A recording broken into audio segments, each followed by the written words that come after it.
marami na ang nakukuhang benepisyo sa gobyerno na siyang malaking tulong sa mga taong salat sa kabuhayan. Ngunit nagiging mainit din ito sa mata ng mga taong sakim. Katulad ni Jolina, kung saan lahat ng maaaring pagkunan ng pera ay nilalapitan niya, kahit na may mas karapat-dapat pa para sa pinansyal na tulong. Dahil sa kasakiman niya, mabibigyan siya ng leksyon. Maaari pa kaya siyang mapagbago nito o hahayaan na lang siyang lamunin ng kamalian na nagawa niya at habang buhay siyang sasailalim sa itim na kapangyarihan? Paldo-paldo na naman tayo! Sahod sa 4-piece ngayon! Sarap! Ang bango talaga ng pera! Ano, ready nyo na ang lamesa mamaya, taong eats na tayo. Magluluto lang muna ako ng tanghalian. Siguro mga 3:00 laro na tayo. Kahit na anong oras nyo pa gusto, uubusin ko tong pera na to. Ipinapaypay pa ni Jolina ang pera na nakuha niya mula sa pinansyal na programa galing sa gobyerno. May pagmamadali rin siyang nag-asikaso ng kakainin ng mga anak niya. May 2 anak si Jolina at lahat yon ay nag-aaral. Lahat ay nasa elementarya pa lamang. Nasa 3 baitang ang kanyang bunso. Kasama siya sa tinatawag na Pantawid Pamilyang Pilipino Program o mas kilala bilang 4-piece. 3 taon na siyang kasama rito, kahit pa man hindi naman talaga siya kabilang sa mahirap na pamilya.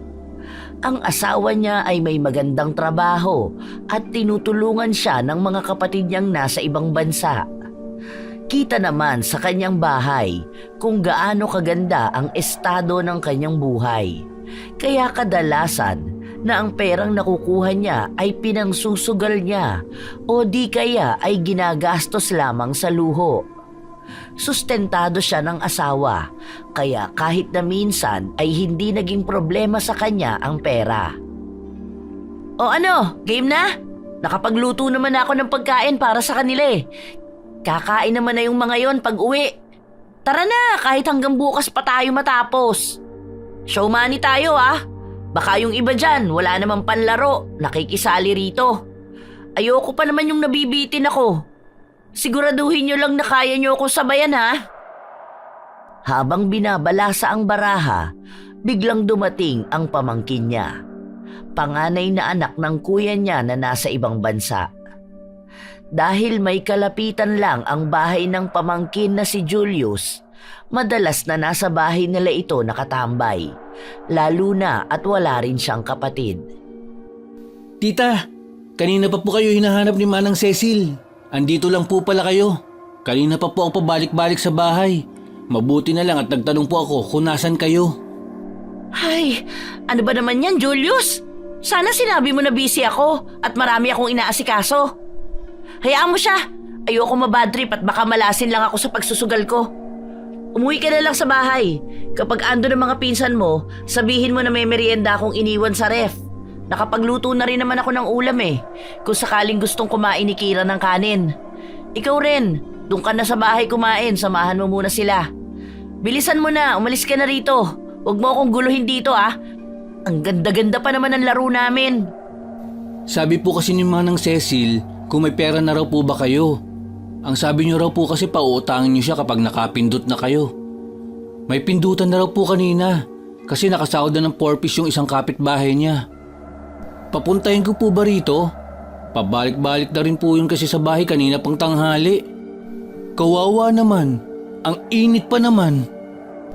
Aba, bakit mo pa pupuntahin dito? Sinabi ko na nga sa'yo na hayaan mo siya, di ba? Mangungutang siya eh. Alam na nga niya na kailangan ko rin ng pera.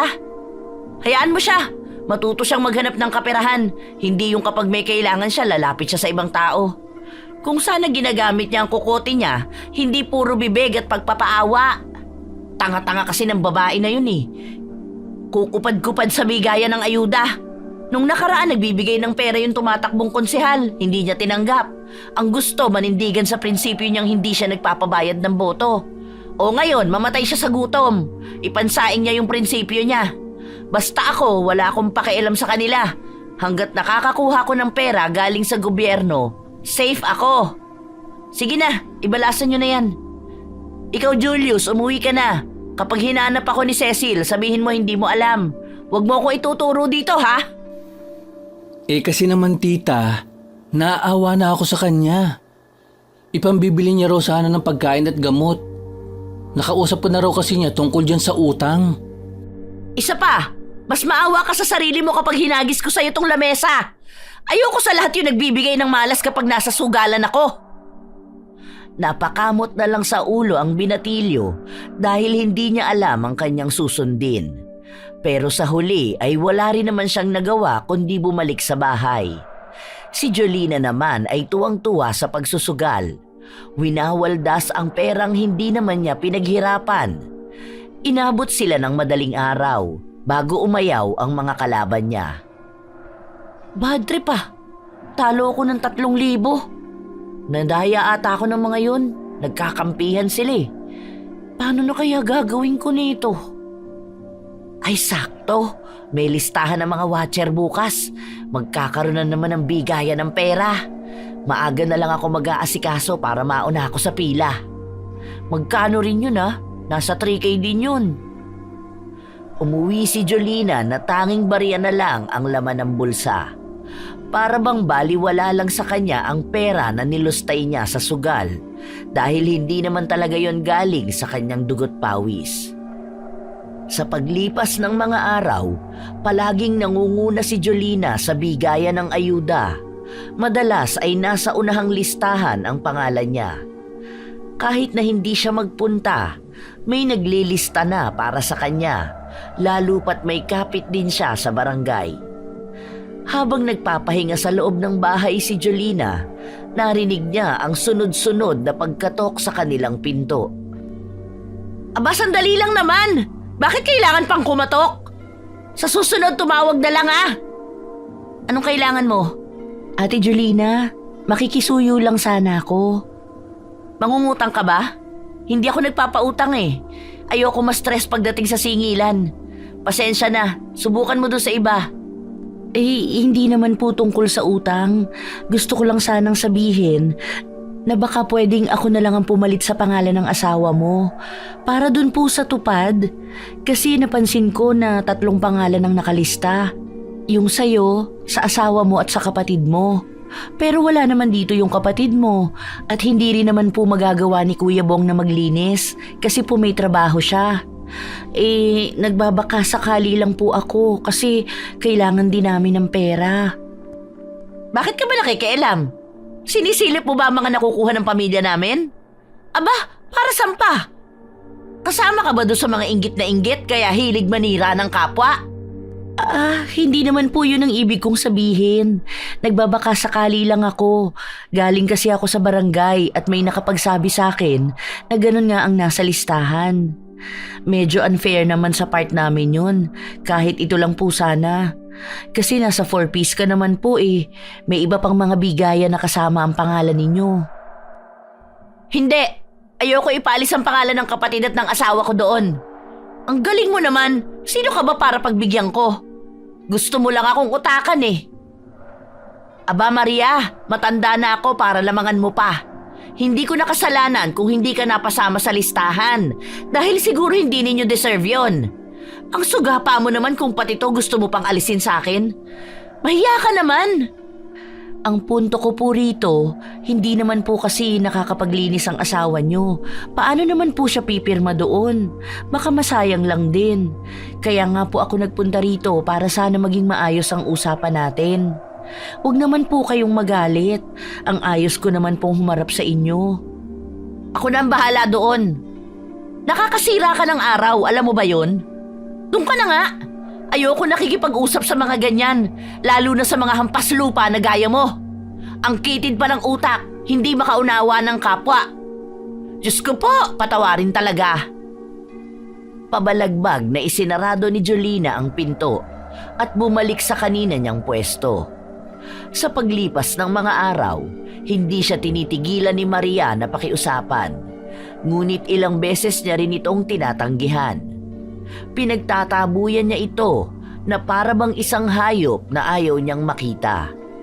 Nasisira rin ang kanyang araw sa tuwing nagkakasalubong ang kanilang landas dahil alam niyang pipilitin lang siya ni Maria na ipaubaya na sa kanya kahit isa lang sa mga nakalistang pangalan para sa tupad. Diba? Sino ba namang hindi maiinis sa kanya? Ang tanga niya kasi. Kung sana nakipila siya ng mas maaga, hindi sana siya ganyan. Hay nako, pinababayaan ko na lang sila. Kahit ang daming naiinggit sa akin, kesyo mas pabor daw sa akin ng mga ganyan dahil kamag-anak ko si Kapitan. Ay ano naman? Kasalanan ko ba na kaming mga kamag-anak ang inuuna? Bakit kasi hindi sila magpapasok ng kamag-anak nila sa gobyerno? Sa bagay, sino ba naman boboto sa mga kamag-anak nila? Katulad lang din naman nilang mga dukha at walang alam.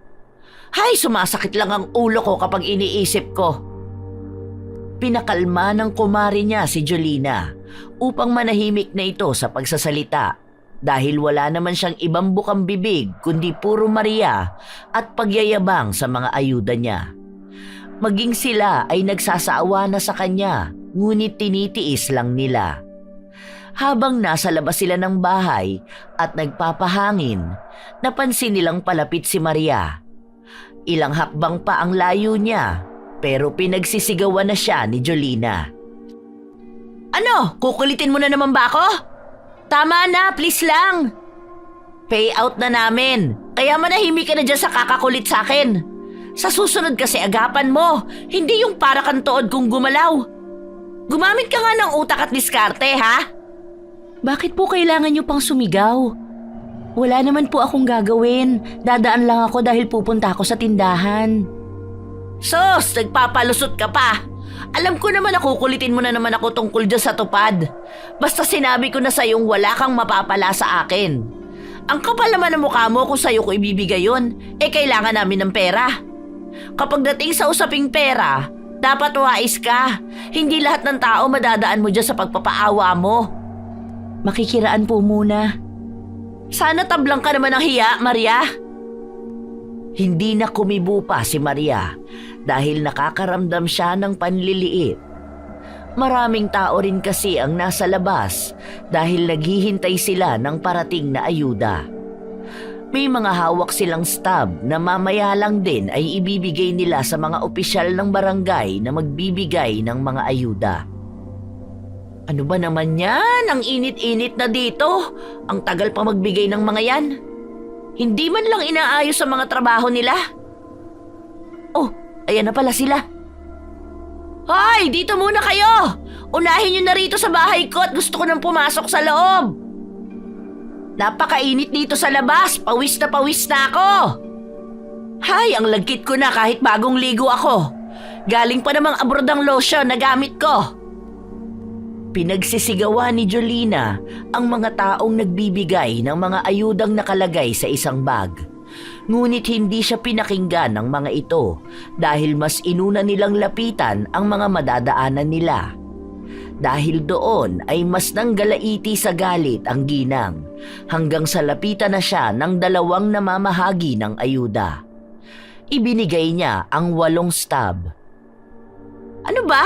Bakit ang babagal yung mamigay ng ayuda? Sayang lang ang pinapasahod sa inyo. Kung ganyan kayo kakukupad kumilos. Daig nyo pa mga pagong ah. Nangatwiran ang isang babae na hindi naman nila mapagsasabay lahat dahil iniisa-isa nila ang mga stab kung wala bang namemeke nito. Ganon din ang ginawa sa hawak niya.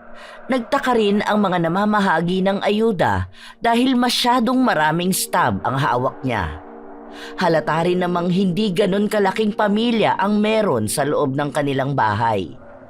Nagtanong pa ang isang babae, ngunit sa halip na sagutin ng maayos, pabulyaw na nagsalita si Jolina. Aba talagang kailangan nyo pang alamin? Bigyan nyo ako kung ilan yung hawak ninyo. Nakikita nyo na nga na hindi yan peke. Ano pa bang tinatayo-tayo nyo dyan? Trabaho nyo yung mamigay, hindi ang mag-imbestiga. Baka gusto nyo isumbong ko kayo kay Kapitan. Kamag-anak ko yon. Meron din kami mga kamag-anak na pulis at attorney. Alam nyo bang bawal sa batas itong ginagawa ninyo? Akin na, nasa na ba? Ang init na nga rito sa labas. Pinapainit niyo pa pati ang ulo ko. Napakamot na lang sa ulo ang dalawa habang pinagsisigawan sila ng ginang. Nagbigay sila ng 5 bag kay Jolina at sinabi na babalikan na lang ang 3 mamaya. Dahil yun lang ang nabitbit nila. Bakas din ang pagod sa kanila dahil ilang oras na silang naglilibot sa barangay upang mamahagi ng ayuda. Ay, hindi pwede yung ganyan. Sasama na ako sa inyo para makuha ko pa ang 3 bag. Niloloko nyo ata ako eh. Alam ko yung mga galawan nyo na yan. Kulang ang ibibigay nyo sa akin para iuuwi nyo ang sobrang ayuda. Sus! Baka naman karmahin kayo sa ginagawa ninyo. Nanlalaman kayo ng kapwa ninyo. Diyos ko, kabahan naman kayo sa ganyang gawain. Ang babata nyo pa naman. Pero ngayon pa lang pinapakita nyo na kung gaano kayo kagahaman. Naku, ganyan ang mga taong dapat iniiwasan eh. Matining ang boses ni Jolina at sumasabay pa sa init ng panahon ang mga salitang binibitawan niya. Upang matahimik na lang ang utak ng dalawa, ibinigay na nila ang hangad ng ginang. Matapos nun ay pumasok na rin siya sa loob ng bahay at inayos ang mga nakuha niyang ayuda. Pinagsama-sama niya ang mga bigas na nasa 24 kilos din, maging ang mga pagkain na kasama sa loob ng bag. Oh, tita, ang dami naman po niyan. Parang hinakot niyo na lahat ng nasa sasakyan nila. Aba ganyan talaga dapat. Kulang pa nga yan ng 5. Hindi na kasi binigay sa akin dahil baka raw mahalata. Yung 2 ibinigay ko sa kumari ko, kaya ayan lang muna sa ngayon. Ang konti nga eh. Kaunti pa po pala yan? Paano naman po yung iba na isa lang ang nakuha? Masaklap, yung iba wala pa. Aba hindi ko na problema yun. Basta sa akin, kumpleto. Bilang ko yan ha, baka may mawalang biskwit dyan. Huwag kang kukuha dyan. Kinabukasan, nagbukas ng tindahan si Jolina at ibinenta niya ang mga ayuda na nakuha niya.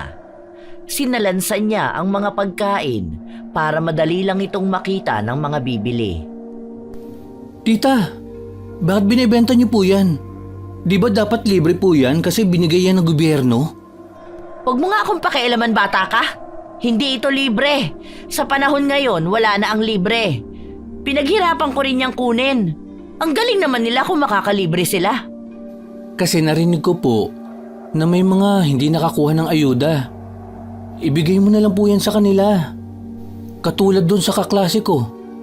Ang dami po nila sa bahay tapos isa lang ang nakuha nila. Tapos, ikaw tita, ang dami-dami. Hindi naman lahat yan makakain. Tignan mo po yung sardinas. Hindi naman ganyan ang brand na kinakain nyo dito sa bahay. Hindi naman yan kumakain si Kira. Ibigay mo na lang po yan sa kanila. Kawawa naman sila. Mamaya, ma-expired lang yan. Masayang pa. Katulad po last year, yung mga noodles na bulok lang. Para sana po mapakinabangan pa ng iba, tita. Hindi ko problema ang mga problema nila. Hindi ako ang naghihirap, kaya wala akong pakialam sa kanila. Dapat maging mautak sila sa buhay. Kaya nga mahihirap pa rin sila hanggang ngayon dahil hindi nila ginagamitan ng diskarte ang mga bagay-bagay. Paano nga po sila makakadiskarte kung may mga nang-aabuso? Paano po magiging pantay-pantay ang lahat kung may mga gustong makalamang? Wala ka pa sa hustong edad para pangaralan ako. Mas matanda ako sa'yo, kaya wala kang karapatan na pagsalitaan ako ng ganyan. Aba, nagiging bastos ka na ah. Nangangatwiran lang po ako. Magkaiba po yun sa pambabastos. Kasi aanhin niyo naman po yung mga pagkain na yan. Magpapadala pa si Papa ng balikbayan box next week. Ang dami rin pagkain dun. Kaya tita, ibigay mo na po yan sa mga nangangailangan. Basta, dyan lang yan. O siya, ikaw na muna magbenta rito ha. Bantayan mo yung maigi. May pupuntahan lang ako. Kaperahan to, kaya hindi pwedeng baliwalain. Ano ba naman po yan? Nahihiya naman po ako magbenta, tita. Alam naman nilang galing yan sa ayuda. Magsarado na lang po kayo. Aba, nagrereklamo ka pa ngayon? Sundin mo na lang kung anong pinag-uutos ko sa'yo. Hindi yung ang dami-dami mo pang sinasabi dyan. Nako, Julius, huwag mong painitin ang ulo ko. Minamalas mo ang araw ko. Kapag nagkaroon ng aberya mamaya ang kuhanan ko ng pera, nako, sinasabi ko talaga sa'yo. Sa'yo ko ibubunto ng galit ko. Umayos ka, ha? Walang nagawa ang binatilyo. Sinunod niya ang utos ng tiyahin. Inabot ng hapon si Jolina para makuha ang 5,000 ayuda galing sa programa na may kinalaman sa pagsisimula ng negosyo para sa mga ina. Pinaypay niya ang pera sa kanyang buong katawan bilang tanda na lalapitan pa siya ng mas maraming kaperahan. Habang naglalakad siya pauwi, nakita niyang paalis na si Maria sa tapat ng bahay nila. Nakita niya rin ang berdeng bag na pinaglalagyan ng ayuda. Malakas ang kutob niyang may laman yon, kaya nagmamadali siyang pumasok sa loob ng bahay. Hindi niya na rin nagawa pang pigilan si Maria dahil mas nauna niyang inisip ang mga natirang pagkain sa loob ng tindahan. Hoy, Julius! Ano yung nakita ko? Bakit may bitbit na ayuda yung babae na yon? Bumili ba yon? Nagbayad ba siya? Ibinigay ko po yun, ta. Naaawa po ako. Hindi pala sila nabigyan ng ayuda. Nakita ko marami naman po dyan. Tapos, may pasobra pang bigay si Kapitan.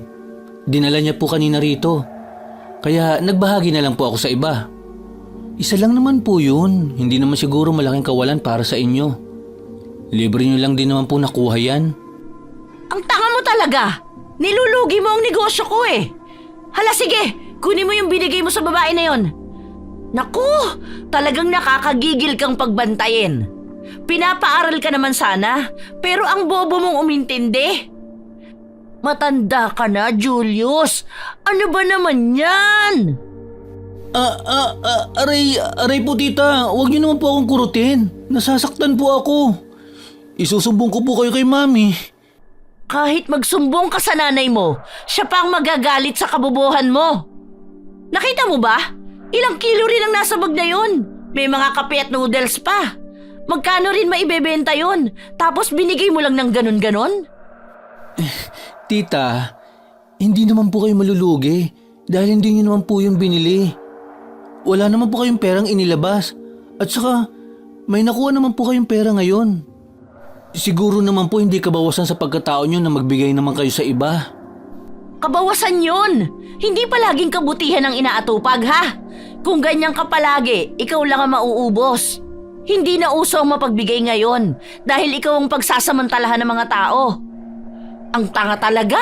Saglit lang pinagbantay, ganyan pa ang ginawa. Sandali lang, ako ang kukuha sa bahay ng babaeng yun. Isarado mo yung tindahan. Siguro naman naiintindihan mo na ako, no? Hindi na naghintay pa si Jolina na makapagsalita ang pamangkin dahil agad na rin niyang pinuntahan si Maria sa bahay nito. Sa pinto pa lang, dinig na niya ang iyakan ng mga bata dahil may kambal na anak si Maria at maliit pa ang mga yon. Wala roon ang asawa ni Maria dahil nagtatrabaho ito bilang karpintero at lingguhan kung umuwi. Hoy! Hoy! Teka! Natigilan si Maria sa kanyang ginagawa. Akma na kasi niyang huhugasan ng bigas para makapagsaing na. Teka lang! Huwag mong isasaing yan! Ang kapal ng mukha mo! Sinamantala mo talagang wala ako sa bahay kaya nang hingi ka ng ayuda sa pamangking ko? Mukha ba akong politiko na kailangan magpalakas sa'yo? Akin na nga yan! Ate Jolina naman, isasaing na nga kukunin mo pa. Konti lang naman ito, para lang makakain na ang mga anak ko. Hindi pa kasi dumarating ang asawa ko kanina pa sila nagugutom. Wala rin naman akong pera para sana maipambili ng biskwit nila. Kaninang umaga pa ang huli nilang kain. Ay, wala akong pakialam kahit magutom ang mga batang yagit na yan. Akin na, ibalik mo yan dito sa plastic. Sa susunod, Maria, matuto kang dumiskarte, ha? Hindi yung aasa ka lang sa ayuda ng iba. Bawasan mo naman ang kakapalan ng mukha mo. Ibang klase ka na Masyado ka mapagsamantala ng kapwa mo. Kahit 2 takal na lang ate, kahit yung pansaing ko na lang ngayon. O kaya 1 takal, maglulugaw na lang ako. Para lang maitawid namin tong gabi na to. Ayoko namang matulog ang mga bata na walang laman ng tiyan. Hindi! Hindi! Kahit 1 butil pa yan, ibalik mo sa akin. Nananamantala ka, tapos magpapaawa ka ngayon? Maging aral sa'yo tong ginagawa mo. Diyos na lang ang bahala sa'yo. Hindi pinakinggan ni Jolina ang pakiusap ni Maria. Kahit nadinig pa niya ang iyakan ng mga bata, inuwi pa rin niya ang bag na naglalaman ng bigas at ibang pagkain. Hindi siya nakaramdam ng kahit na kaunting awa.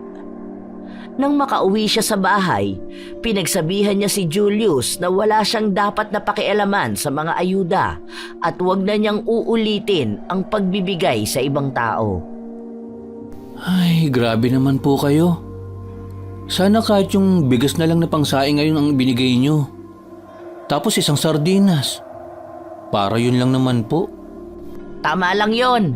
Para alam niyang masama ang ginagawa niya. Kapag kasi pinagbibigyan mo ang isang tao, masasanay yan. Kaya ikaw, huwag kang bigay ng bigay.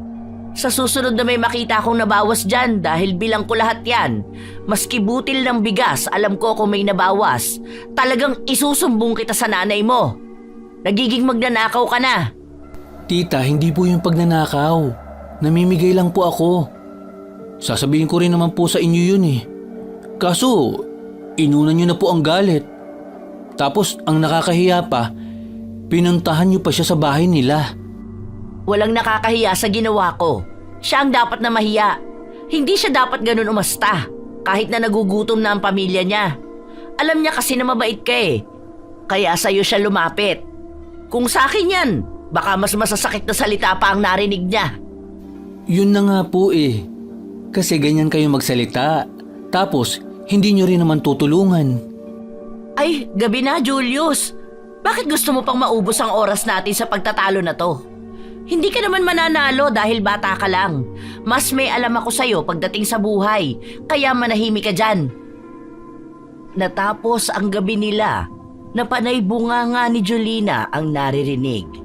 Maging ang mga anak niya ay pinagsabihan niyang wala ni isa sa kanila ang maaaring gumalaw ng ayuda at tanggihan nila ang sino mang manghihingi sa kanila. Hanggang kinabukasan ay hindi tumitigil si Jolina sa pagbubunganga. Umuwi na lang muna si Julius sa bahay nila dahil nananawa na siya sa boses ng tiyahin. Habang nagpapahinga si Jolina, napansin niyang dumaan ang kanyang kumare. Wow! Ayos ah! Ang ganda ng buhok mo! Straight na straight!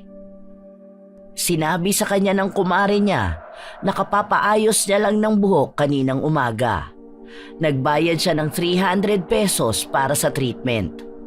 Hinawakan ni Jolina ang buhok ng kumare niya at napansin niya na malambot nga ito. Tingnan mo ang buhok ko. Mukhang walis tambo, ano? Kay Maria ka nagpaayos? Talaga bang mga 2 hours lang yan ginawa? Ayos na rin. Magkano kaya magpariban sa kanya? Maiksi lang naman ang buhok ko eh. Madali lang tumaayos. Siguro kaya na ang 500 ano? Hindi naman siya sa salon naggagawa eh. Sinabi na lang ng kanyang kumare na mas maganda kung si Maria ang tatanungin niya para malaman kung magkano aabutin ang pagpapaayos ng kanyang buhok. Nang oras din na yon ay pinuntahan ni Jolina ang bahay ni Maria at naabutan niya itong nag-aayos ng buhok ng isa nilang kapitbahay. Maganda ang pagkakagawa sa buhok ng mga kababaihan na nakikita ni Jolina, kaya naeengganyo rin siya na ipaayos ang kanya. Hindi siya papayag na mukhang walis tambo ang buhok niya, habang malambot naman ang sa iba. Matagal na rin kasi niyang nais na ipagawa ang kanyang buhok. Ang problema ay nauubos niya sa sugal ang pera na binibigay sa kanya ng kanyang asawa at namamahalan din siya sa presyo sa salon. Wow, ang ganda niya na! Ang kintab pa! Dati mas malala pa ang buhok niyan kaysa sa akin. Kaya mo ba sa reband? Ayoko kasi ng treatment lang. Mas maganda kapag straight talaga. Gusto ko yung pangmatagalan. Kaya ko naman pero magpapahinga muna ako. May katagalan ng reband, baka abutin tayo ng 6 hours dyan sa buhok mo. Kung gusto mo, pupuntahan na lang kita sa bahay nyo. Patutulugin ko lang ang mga bata. Andito naman na ang asawa ko eh. Pwede niyang bantayan saglit ang mga anak namin. Oo, sige. Ayos lang sa akin. Maliligo muna ako at magluluto para makakain na rin ang mga anak ko. Hintayin na lang kita sa bahay. Bilisan mo ha. Ayoko matagal maghintay.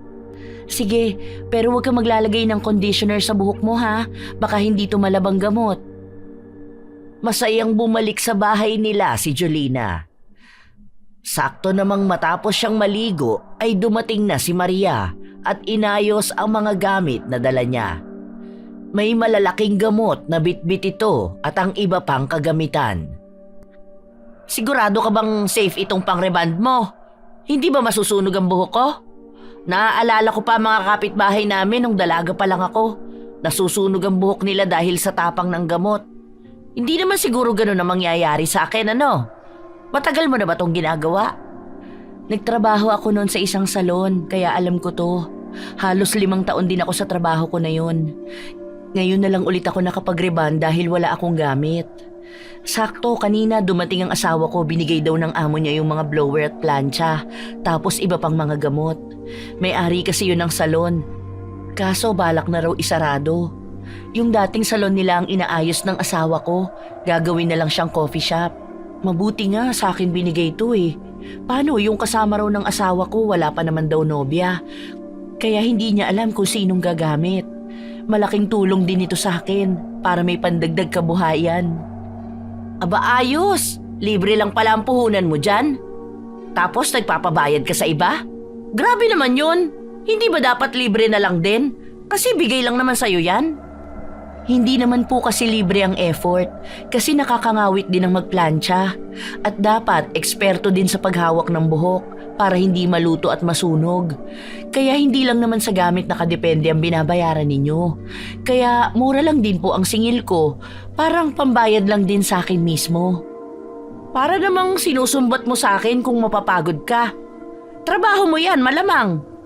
Ang sakin lang, kapag libre mo naman nakuha ang mga gamit mo, sana huwag kang maging gahaman magpresyo ng pagpapaayos ng buhok. Sige, okay na siguro ang 300 para sa reband. Ang nipis lang nitong buhok ko, tapos hanggang balikat lang. Hindi ka naman nalugi dyan, no? Wala ka namang babayaran na pwesto, hindi katulad sa mga salon. Saglit na napatigil si Maria sa kanyang ginagawa. Mariin siyang napapikit. At sa mabigat niyang paghinga, sumang-ayon siya sa gustong presyo ni Jolina. Alam niya kasi na kahit makipagtalo siya, hindi pa rin siya magwawagi. Mas mananaig pa rin ang kagustuhan ng ginang. Uupo na ako rito ha. Basta, alam mo ang gagawin mo. Huwag mo ipahiya ang sarili mo. Mataas ang expectations ko sa buhok ko eh. Kaya gusto ko maging maganda at healthy yan. Naku, huwag kang magtatangka na sunugin yan. Sinimula ni Maria na ilagay ang mga proteksyon sa katawan ni Jolina at sa kanya nilagay ang unang gamot.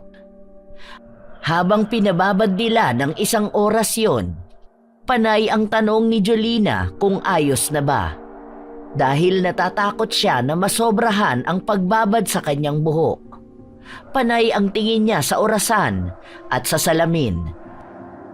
Ate Jolina, hayaan mo lang ako. Trabaho ko yan, alam ko ang ginagawa ko. Kapag sinabi kong pwede na yung banlawan, pwede na.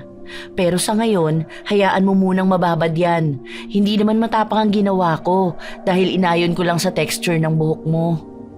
Tingnan mo nga, pakiramdam ko lagpas na to ng 1 oras eh. Baka pag banlaw mo nito maglagas na ang buhok ko. Nako, kapag nasira talaga ang buhok ko, mananagot ka sa akin. Malapit pa naman na ang graduation ng anak ko. Siguraduhin mo lang na maganda ang kalalabasan nito ha. Kundi idedemanda kita. Demanda ka agad? Unang babad pa nga lang ang ginagawa natin. Hindi pa nga yan nababanlawan. Ay, tama na tong pagbabad. Banlawan mo na. Natatakot ako eh. At wala pa naman akong tiwala sa'yo. Kung hindi lang mura ang pagpapariban sa'yo, hindi ko to gagawin. Bilisan mo na, Diyos ko po, kinakabahan talaga ako. Inaalala ko na baka pagbanlaw ko, malagas na lahat ng buhok ko. Huwag naman po sana. Kahit napigilan ni Maria si Jolina na wag munang banlawan ang kanyang buhok, ay ginawa pa rin ito. Hindi siya natigil sa pagsasalita habang inaalis niya ang unang gamot. Tanging buntong hininga lang ang nagawa ni Maria at tinulungan ng ginang na banlawan ang kanyang buhok. Mabuti naman at may buhok pa ako. Siguro kung nagtagal pa ng ilang minuto, doon na nalagas lahat. Hindi ka naman siguro gumaganti sa akin, ano? Bakit naman po ako gaganti? Hindi pa nga po maayos ang pagkakababad niyan. Hilaw pa ang buhok mo, pero wala na akong magagawa kasi nabanlawan mo na. Hindi ko naman pwedeng ulitin ang paglalagay ng gamot dahil baka doon na masunog yan. Ay oo, wag na. Okay na yan. Basta wag lang masira. Mas mahirap namang makalbo ako. Sige po, umusog kayo rito, hindi umaabot ang plancha. Oh, dahan-dahanin mo ang pagpaplantsa mo sa akin ha? Baka mamaya mapaso mo ang anit ko. Ang tenga ko, tingnan mo maayos ba ang nakatabing? Double check mo muna, huwag kang basta lang gumalaw dyan. Siguraduhin mo munang safe ang kliyente mo. Siguro kung nasa salon ka, baka nawalan ka na ng trabaho dahil sa dami ng reklamo sa'yo. Alam ko po ang ginagawa ko. Ilang taon ko itong trabaho. Hindi ko naman nakakalimutan to. Hayaan mo lang po ako kasi ako ang gumagawa sa buhok nyo. Kahit nung nagtatrabaho ako sa salon, wala akong reklamo na natatanggap. Hinahanap pa nga ako ng mga customer dahil ako ang nirerekomenda sa kanila. Sus! Malamang yan ang sasabihin mo. Kwento lang naman eh. Wala naman akong kakilala na naging kliyente mo kaya bakit ako maniniwala sa'yo? Ganyan naman ang sinasabi ng karamihan para magtiwala sa kanila. Itanong niyo po sa mga kakilala niyo rito. Alam po nila na magaan talaga ang kamay ko. Dahil sa ingay nila, tumayo si Julius mula sa pagkakahiga niya sa duyan at lumapit sa kanila. Tita, ang ingay mong ayusan ng buhok. Kung ako yan, papasuin talaga kita. Hindi ka nalang manahimik. Kanina pa po ako inaantok, hindi ako makatulog sa boses mo. Panay ka po reklamo eh. Kahit nasa salon ka po, kung ganyan ka, baka hindi po nila ayusin ang buhok mo. Aba bastos na bata to. Hindi ko naman sinabi na diyan ka sa duyan matulog. Akala ko ba umuwi ka sa inyo? Bakit nandito ka pa? Diyan ko nga po gusto dahil mahangin. At tutulungan ko si Ate Maria kapag babanlawan na po ang buhok mo. Kasi nga, kapag nagplantsa na siya, bawal na mabasa ang kamay niya. Baka mapasma po siya. Ganyan po kasi yung kay Mami nung nakaraan. May pumunta po sa bahay na nag-ayos ng buhok niya. Nagpatulong po sa akin na magbanlaw. Hayaan mo siya. Trabaho niya yan. Binabayaran siya para gawin yan. Masyado ka matulungin. Umuwi ka doon sa inyo kung ayaw mo mainitan dito at kung ayaw mong marinig ang boses ko. Hindi na po. Dito na lang po muna ako. Basta, huwag ka na lang pong madaldal. Katulad nga po ng sinabi nyo, trabaho ni Ate Maria yan. Kaya hayaan mo po siyang gawin. Hindi yung panay po kayo comment. Hindi nyo rin naman po alam paano mag-alaga ng buhok. Matapos lang ako rito. Yung bibig mong paplantsahin ko. Hindi nakinig ang pamangkin niya. Bumalik ito sa pagkakahiga sa duyan at nakatingin lang kung paano inuunti-unti ni Maria na plantsahin ang hibla ng buhok ni Jolina. Maayos naman siya magtrabaho. Hindi masakit sa ulo, pero sadyang marami lang reklamo si Jolina. May iba pang mga kapitbahay na lumapit sa kanila at nakikipagkwentuhan kay Jolina. Kaya naging dagdag pahirap yon kay Maria. Ate, wag mo masyadong igalaw ang ulo mo. Iuusog ko rin tong electric fan dahil hinahangin ang buhok, nahihirapan ako. Nagbubuhol-buhol siya. Tapos wag kang lingon ng lingon. Diyan mo lang ipaling ang ulo mo. Baka kasi hindi ko maayos ang pagpaplantsa at may makaligtaan ako. Mamaya hindi pa maging maayos ang resulta nito. Naiinitan ako tapos aalisin mo ang electric fan. Anong gusto mo, pawisan ako rito? Ikaw ang mag-adjust, hindi ako. Saka nakikipag-usap ako sa mga kumari ko. Oh. Anong gusto mo? Hindi ako lilingon. Alam mo, Maria, ikaw na nga lang ang binabayaran. Ikaw pa ang panay reklamo. Daig mo pa nagtatrabaho sa salon na. Matuto ka naman mag-adjust. Napailing na lang si Maria dahil sa mga salitang binitiwan ni Jolina. Hanggang sa natapos siya sa unang plancha. Nakaramdam siya ng ngawit dahil masyado talagang malikot ang ulo ng kliyente niya. Inilagay na niya ang pangalawang gamot. Binanlawan sa tulong ni Julius at ang huling pagpaplantsa sa buhok ni Jolina. Ilang araw bago ko tumanlawan? 3 ba? Pwede ko bang ipitan yan kapag naiinitan ako? Masyado pa namang mainit ang panahon ngayon. Opo, sa pangatlong araw banlawan nyo tapos puro conditioner lang muna ang gamitin nyo. Huwag muna kayo magsha-shampoo. Sana kung maiiwasan na huwag munang ipitan lalo na kung mahigpit. Kasi baka masayang lang ang pagpapariband nyo. E di magkakaroon naman ng balakubak ang ulo ko kapag walang shampoo. Paano naman yon? Baka nakakadiri naman. Maganda nga ang buhok ko, namumuti naman sa balakubak. Baka naman pwede mag-shampoo, gawa-gawa mo lang na bawal. Yung sa kakilala ko nga unang araw lang ng reband niya binanlawan na, tapos nag-shampoo siya, maayos naman. Siguro nasa gumagawa lang yan. Kung magaling ka talaga, pwede rin yung ganon. Mga 1 buwan lang naman kayong hindi gagamit ng shampoo at sa anit nyo lang gagamitin. Tapos yung conditioner nyo, dapat sa laylayan lang ng buhok para hindi mag-dry. Imposible naman po ata yung sinabi nyo na 1 araw lang. Kahit sa mamahaling salon kayo magpunta, walang ganon. So paano? May chance na kapag binanlawan ko to magdadry? Aba, nalugi naman ata ako. Baka mamaya mga 2 months lang itagal ng reband ko. Hindi ba dapat mga 1 year ito? Nakadepende kasi yan sa pag-aalaga ng buhok mo. Kung hindi mo nga alagaan, malamang mabilis lang na masisira. Kahit saan ka naman magpaayos ng buhok, ganun ang sasabihin nila. Inayos ko na po, kayo na lang ang mag-maintain. Nakakadismaya naman, mukhang nasayang lang ang 300 ko dito ah. Tapos babalik lang din pala sa dati. Kaya wala akong tiwala sa mga home service na reband, tapos kuryente ko pa ang gamit. Wala, nadaya ako. Aray ko! Napaso ang anit ko, oh. Ano ba naman yan, Maria? Hindi ka nag-iingat. Ang sakit! Napatayo si Jolina sa kinauupuan niya at napaatras naman si Maria sa gulat. Baka sa mukha ng ginang ang inis dahil sa naramdaman niya. Ay, sorry te, gumalaw ka kasi. Hindi naman dumikit yung usok yun ng plancha, umabot sa anit mo. Ang sabi ko kasi huwag ka munang lingon ng lingon, nahihirapan akong kontrolin. Hindi dumikit? Tanga ka ba? Ako ang nakaramdam kaya alam kong masakit. Kung ikaw kaya ang pasuin ko. Aray ko po, mukhang magsusugat to ah. Bilisan mo nga dyan, nakakabwisit ka. Ayusin mo ang trabaho mo. Hindi ako mag-aaksaya ng 300 para lang masaktan. Hindi ko sinasadya, te. Patapos na ako. Huwag ka na lang masyadong malikot. Baka mapaso ka ulit. Tanga-tanga! Nakakainis! Kinapa ni Jolina ang napaso niyang anit. Pakiramdam niya ay nagtutubig yon. Natapos sila noong medyo nagdidilim na ang kalangitan. Wow! Ang ganda pala niyang buhok mo, tita. Mukha kang bumata ng 5 taon. Ang galing talaga ni Ate Maria.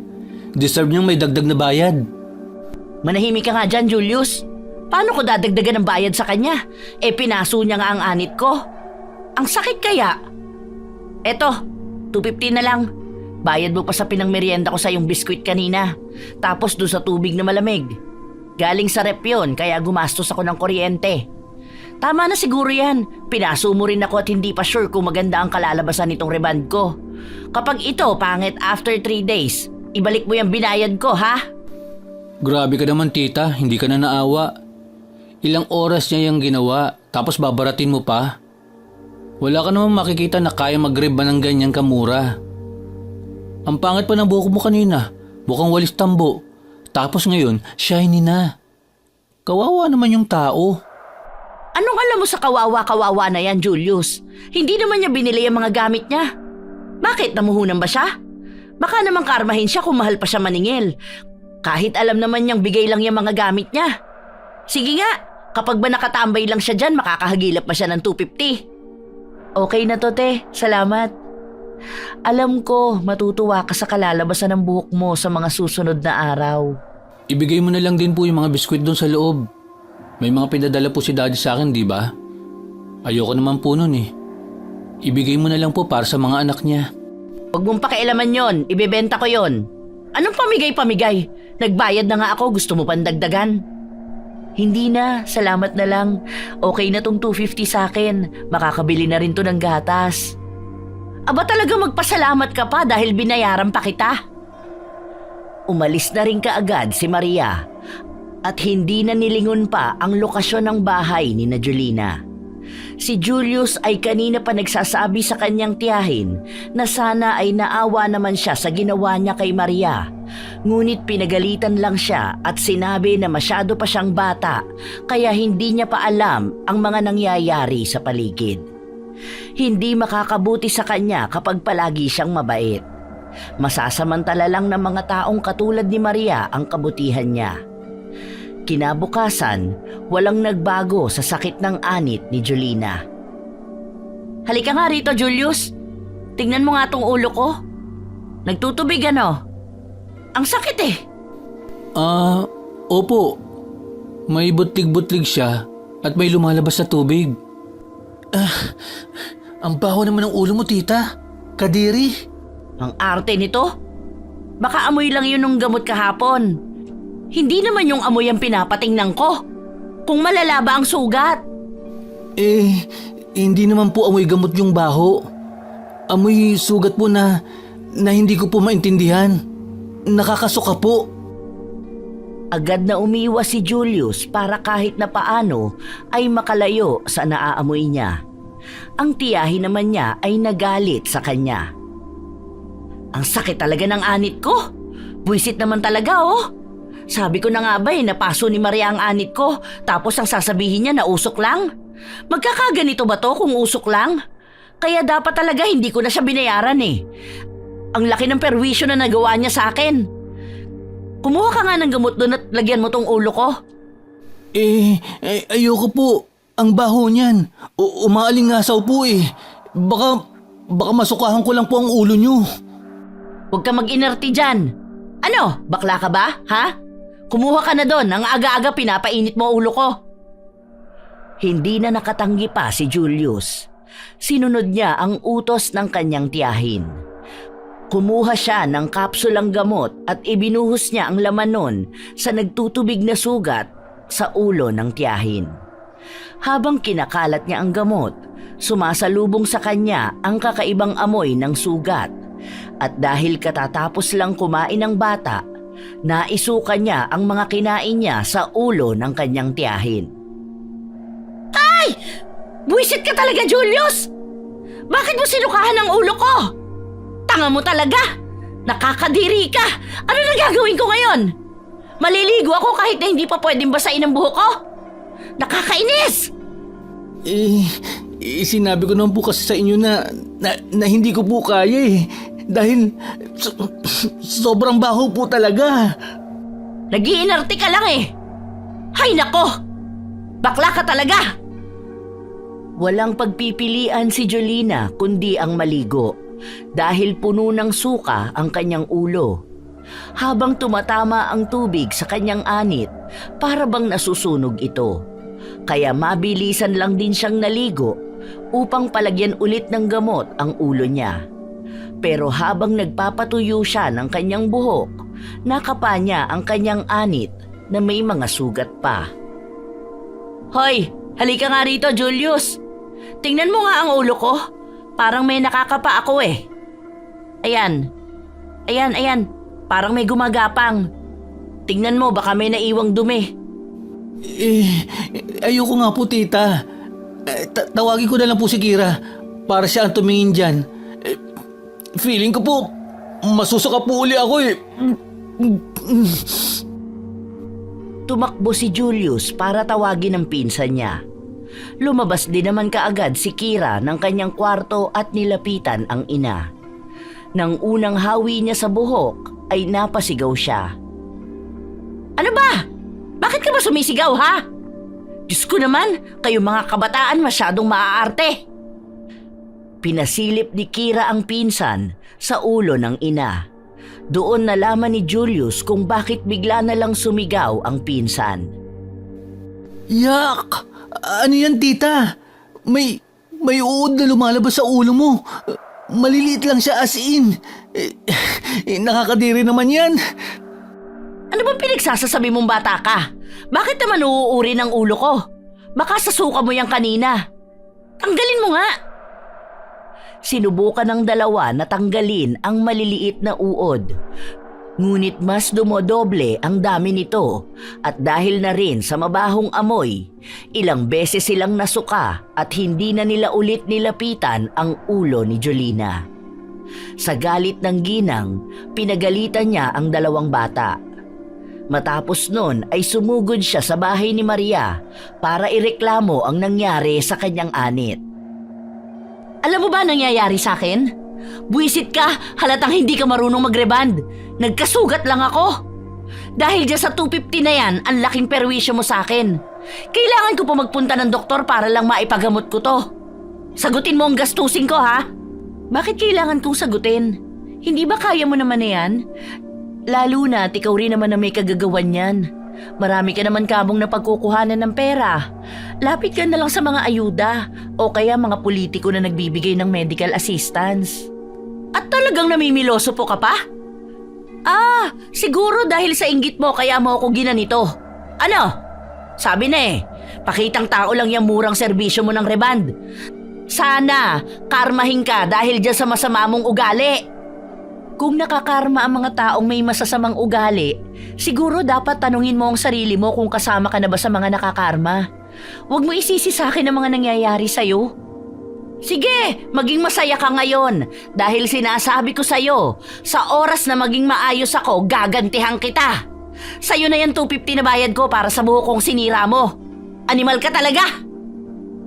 Galit na bumalik si Jolina sa kanilang bahay. May mga kakilala siyang nasasalubong pero nilalayuan siya dahil may mga likidong tumutulo galing sa kanyang ulo. Kapag nadadaanan niyo ng hangin ay nangangamoy malansang sugat. Sinubukan ni Jolina na gamutin ang sugat sa anit. Pinaligo na rin niya ang mga erbal, naglagay ng mga pamahid at nagpunta sa doktor. Ngunit walang nagbago. Ano kayang nangyayari sa akin? May mga maliliit na uod na lumalabas tuwing 8:00 ng umaga. Tapos sobrang hapdi pa ng anit ko. Parang minuminuto na papaso. Ay, buwisi talaga. Baka po kasi nakakarma ka na nga, tita. Naririnig ko po kasi sa kapitbahay natin na baka yan na ang balik sa'yo ng kasakiman mo. Sinong kapitbahay yan? Baka si Maria yan. Nagpapakalat na naman siya ng mga maling balita. Ano, siya na ngayon ang bida sa lahat. Hindi lang naman po si Ate Maria. Marami pa po sa ibang kapitbahay natin dito. May kuhanan nga raw po pala ng ayuda bukas. Hindi ko po alam kung makakasama ka po ron. 2,000 raw po yun eh.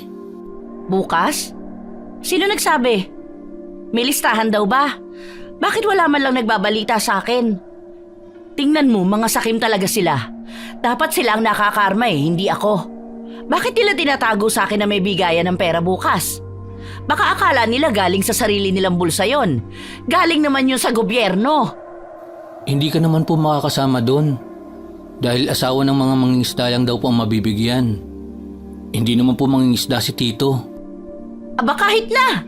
Lahat ng bigayan ng pera at ayuda dapat meron ako. Anong oras ba yun bukas? Makikipila ako. Hindi ko po alam. Baka 8 a.m. po. Ganun naman po kadalasan ang kuhanan ng ayuda, di ba? Tinandaan ni Jolina ang sinabi ng kanyang pamangkin. Kaya kinabukasan ay maaga siyang nagising at nag-ayos. Nagsuot na lang siya ng pantakip sa kanyang ulo para hindi makita ng iba ang sugat niya. May bitbit din siyang bimpo na ipamumunas niya sa kanyang ulo kung sakali man na may tumulong likido. Pagpunta ni Jolina sa court, may iilang mga tao na ang naroon. Nakikipila sila sa listahan. Ayan, magkakapit-bahay lang tayo pero hindi nyo man lang ako sinabihan. Bakit nyo sinosolo ang bigayan na to? Mga timawa kayo sa pera, no? Baka akala nyo hindi ko to malalaman. Nagsabi ang kapitbahay niya na hindi rin naman nila inaasahan na magkakaroon ng ayuda dahil may nagbahay-bahay lang noong nakaraan at nagtanong ng mga mangingisda.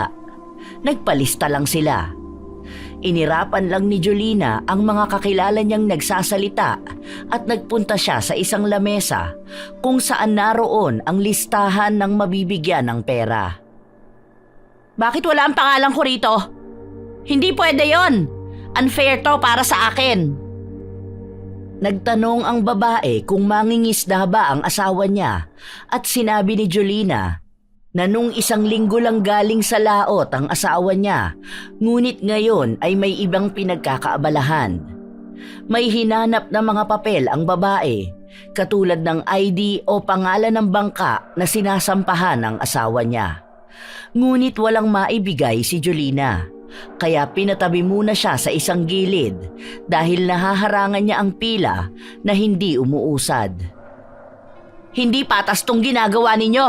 Hindi makatarungan na basta nyo na lang ako paaalisin dahil lang hindi ko maibigay ang hinahanap ninyo. Hindi nyo naman pera yung ipamimigay Pera ng gobyerno yan. Kaya bilang isang mamamayang Pilipino na may kapangyarihan ng boto, dapat pinapriority nyo ako. Hindi ako aalis dito hanggat hindi nyo nililista ang pangalan ko.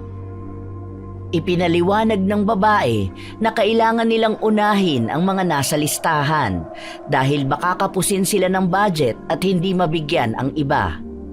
Mas lalo itong ikinagalit ni Jolina kaya kinuha niya ang papel at pinagpupunit ito. Kung hindi nyo ako mabibigyan, wala dito sa atin ang makakakuha ng ayuda.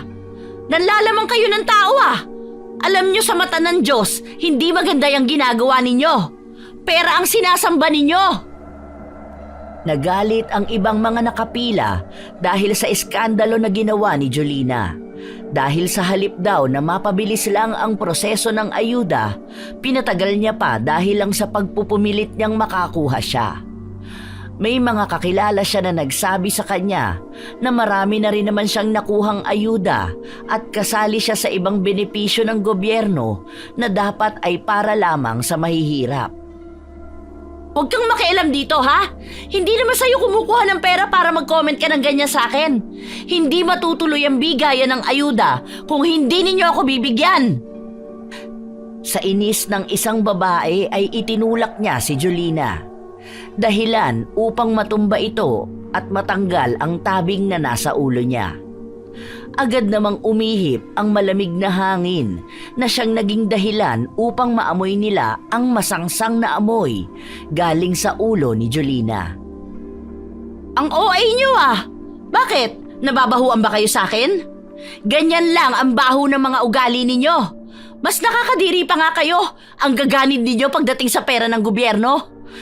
Gusto nyo, sa inyo lang napupunta. Napasigaw ang isang babae matapos niyang makita ang mga uod na gumagapang sa ulo ni Jolina.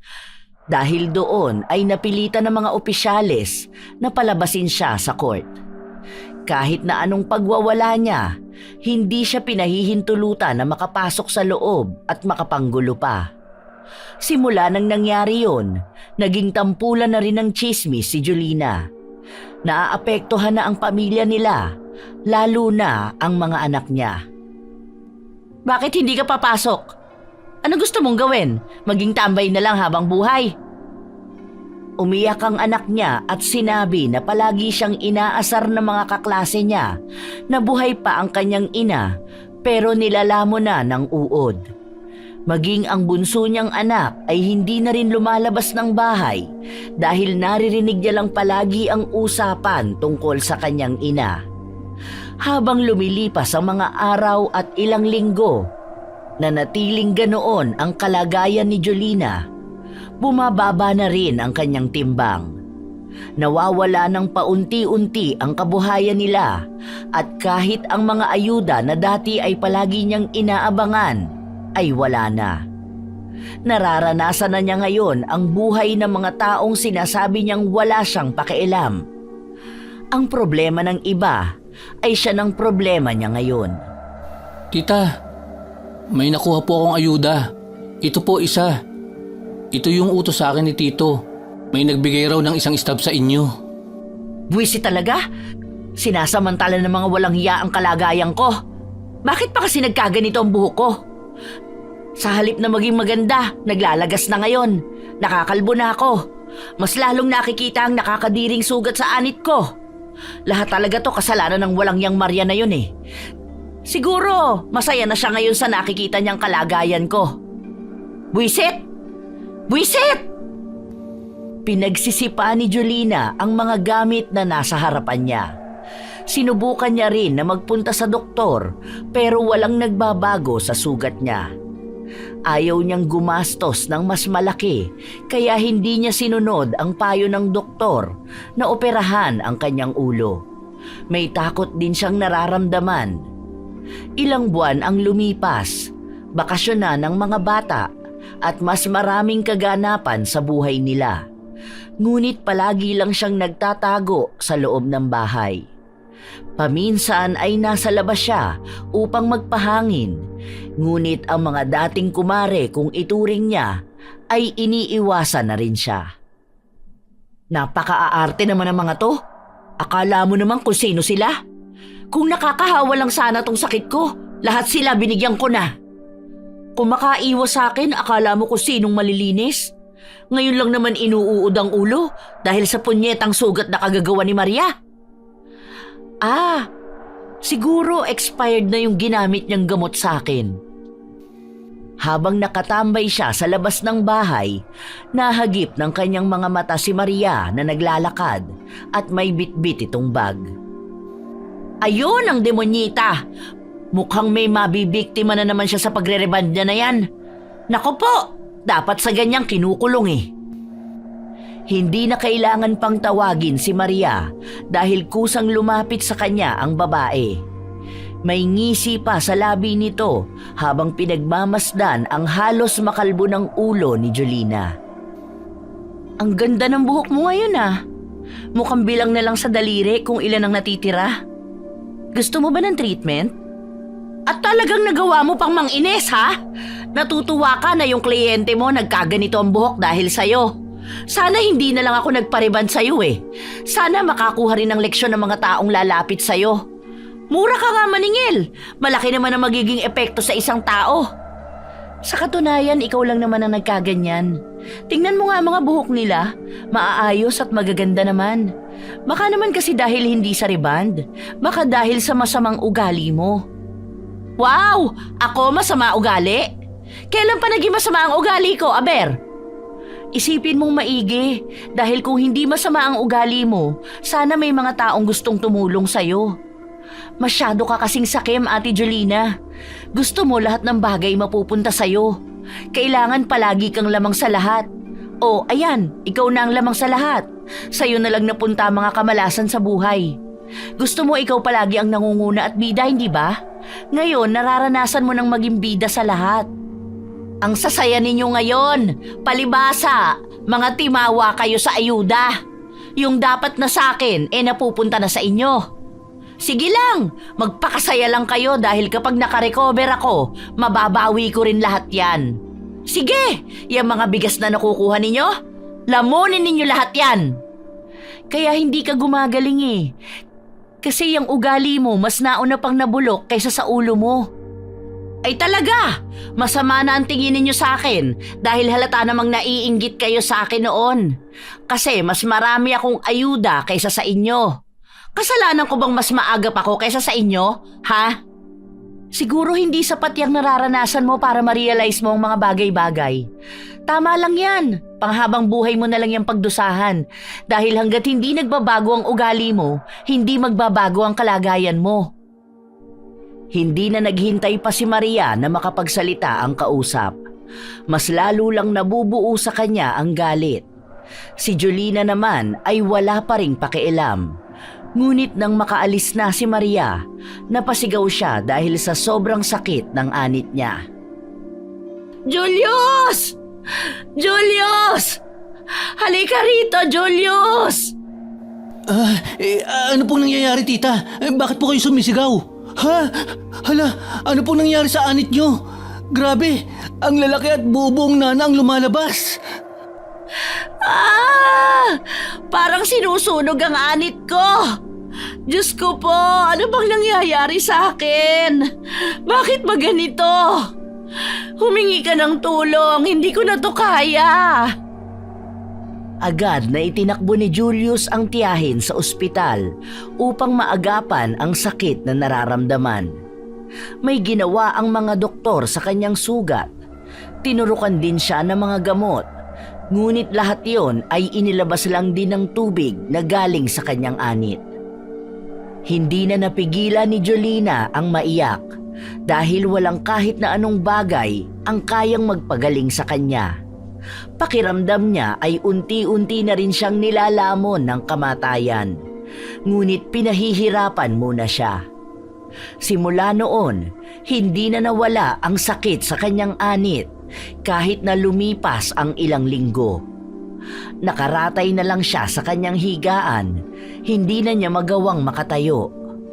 Ang mga anak niya ang nag-aasikaso sa kanya sa tulong din ni Julius. Ano kaya ang nangyayari sa akin? Bakit ako pa ang nagkakaganito? Bakit sa akin pa? Pwede namang ibigay ang problema na ganito sa ibang tao. Baka po kasi kailangan nyo na rin magkaroon ng pakialam sa iba. Baka kapag sa iba po nangyari yan, ang sasabihin nyo lang, hindi nyo na problema yan. Ngayon na problema nyo na yan, baka maunawaan nyo na rin po yung ibang tao. Hindi man po kaparehas ang sitwasyon nyo, pero mauunawaan nyo po na lahat ng tao ay may kanya-kanyang pinagdaraanan. Hindi kumibo si Jolina. Nakatitig lamang siya sa kisame habang iniisip ang mga sinabi ng kanyang pamangkin. Doon lang bumalik sa kanyang isipan ang mga ginawa niya.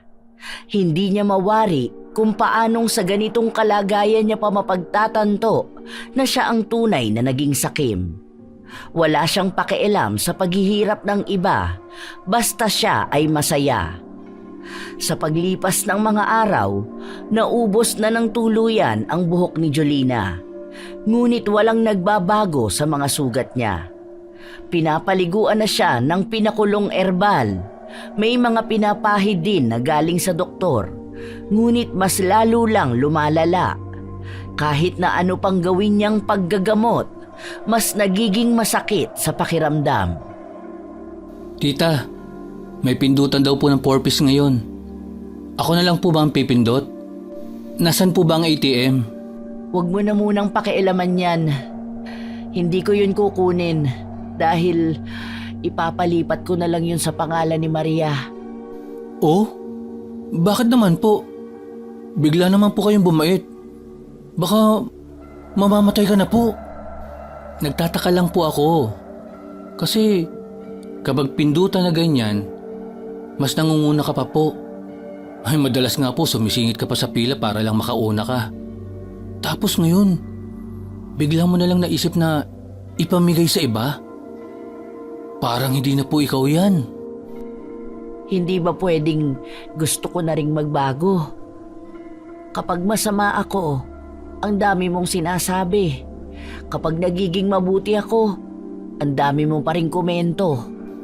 Nakakatuwa naman po ang bagong mindset nyo. Mukhang malaking tulong ang pagkakalbo nyo para matauhan kayo sa mga ginagawa nyo. Nakakapagpabago po pala yan ng ugali. Hinampas ni Jolina ang pamangkin na halatang nagpapatawa. Katulad ng sinabi ni Jolina, pinaubaya niya ang anumang meron siya sa mga taong mas higit na nangangailangan kaysa sa kanya. Sa katunayan ay hindi niya alam kung bakit nga ba gano'n na lang din biglang nagbago ang kanyang isipan. Ang alam niya lang ay bigla siya nagising isang araw sa isang bangungot at ang tanging paraan upang maalis sa kadiliman na yon ay ang sundan ang liwanag. Ngunit hindi niya masusundan ang liwanag kung kapit siya ng kasakiman ng kanyang ugali. Habang unti-unting nagbabago ang ugali ni Jolina, parang napapansin niya na unti-unti na ring nagbabago ang kalagayan ng kanyang ulo. Tinanggap na niyang hindi na siya gagaling, kaya laking gulat niya nang isang araw ay bigla na lang tumigil ang pagtulo ng mabahong nana mula sa kanyang anit. Para nga pong natutuyo na ang sugat nyo. Siguro po, ituloy nyo lang po ang pagligo noong nilagang dahon na bigay ni Ate Maria. Dahon na bigay ni Maria? May dahon bang ipinabigay si Maria? Opo, sa katunayan nung isang araw lang po yun. Itinuro po niya kung ano ang gagawin sa dahon na yon. Kaya po tuwing 3:00 ng hapon, ibinubuhos po namin yun sa ulo nyo. Feeling ko po, yun ang malaking tulong sa inyo para matuyo ang sugat. Hindi na nagtaka pa si Jolina at hindi na rin siya nagtanong kung anong dahon yon. Ang alam niya lang ay may kaunti pa siyang pag-asa upang maging maayos ang kanyang kalagayan. Sa paglipas ng mga araw, dinadalaw na siya ni Maria upang tulungan ang mga bata na gamutin ang kanyang sugat. Huwag mo na lang munang tanggalin yung dahon na nakatapal sa ulo mo. Mga 3 araw huwag mong babasain. Nasabihan ko na ang mga bata para hindi manariwa ang sugat. Kasi kaunti na lang maglalangib na yan at tuluyang gagaling. Pero mahabang panahon pa bago ulit tumubo ang buhok mo. Salamat sa ginawa mo, Maria. Alam ko na may sama ka ng loob sa akin noon. Pero salamat pa rin dahil tinulungan mo ko. Huwag ka sa akin magpasalamat, kundi sa sarili mo. Dahil ikaw ang nagpagaling sa sakit mo. Anong ibig mong sabihin? Ang pagbabago mo ang tumulong sa'yo. Sana lang ay panindigan mo na yan. Huwag ka nang bumalik sa pagiging makasarili at sakim na tao. Gawin mong isang malaking aral ang anumang nangyayari sa'yo ngayon kung ayaw mong bumalik sa ganyang pagkalugmok. Tinanggap ni Jolina ang mga salitang binitawan ni Maria. Alam niya rin sa kanyang sarili na malaki ang pagbabago niya. Lalo na at sa mga naranasan at naramdaman niya, may panibagong pinto na nagbukas upang mas makilala niya ang bago niyang sarili. Sa paglipas ng mga linggo, buwan at taon, tuluyang naghilom ang sugat ni Jolina at naging maayos na ang kanyang buhay. Malaki ang naging pasalamat niya kay Maria na siyang tumulong din sa kanya. Tita, may 3 stab na bigay sa akin si Kapitan. Iyo daw po itong lahat. Basta, inabot niya sa akin ito eh. Tingin nga ako. Kanino tong 2? Ay, kinamang Raul pala to eh. Bakit dito binigay sa akin? Sige, dalhin mo yan sa kanila. Sabihin mo na lang na baka namali ng bigay si Kapitan. Kawawa naman ang mga yun. Ilang pamilya sila sa bahay nila, tapos ibibigay lang sa iba ang para sa kanila. Hindi kaagad kumilo si Julius. Nakatingin lang siya sa kanyang tiyahin. Oh, bakit ganyan ka tumingin sa akin? Anong meron? May mali ba sa mukha ko? Bakit po binibigay mo nitong ganito? Totoo po ba na nagbabago na kayo, tita? Kasi po dati, halos makipagpatayan kayo para lang dito. Tapos ngayon, kayo na po ang kusa nagbabalik sa kanila.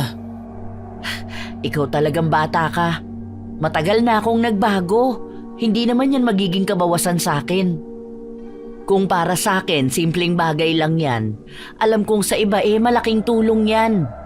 Sige na at baka mabatukan pa kita. Nagtawanan ang magtiyahin matapos yung sabihin ni Jolina.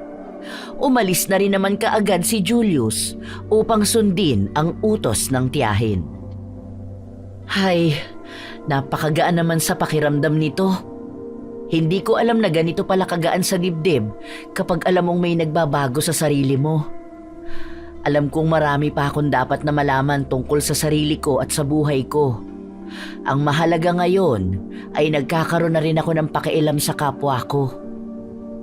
Walang mas hihigit pa sa tuwang nararamdaman ni Jolina. Dahil sa pagbabago niya, nagkaroon na rin siya ng mga kaibigan sa kanilang lugar. Isa na siya sa tumutulong sa mga kabarangay niya at kalaban na siya ng mga taong sakim. Sa huli ay naging magkaibigan din sila ni Maria dahil nang humaba na ulit ang buhok ni Jolina, natuloy na rin ang pagpapaganda rito.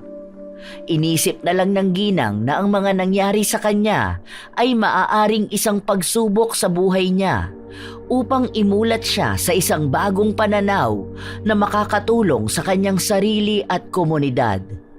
Na ang pagiging sakim at gahaman ni minsan ay hindi magbibigay ng pangmatagalang ginhawa.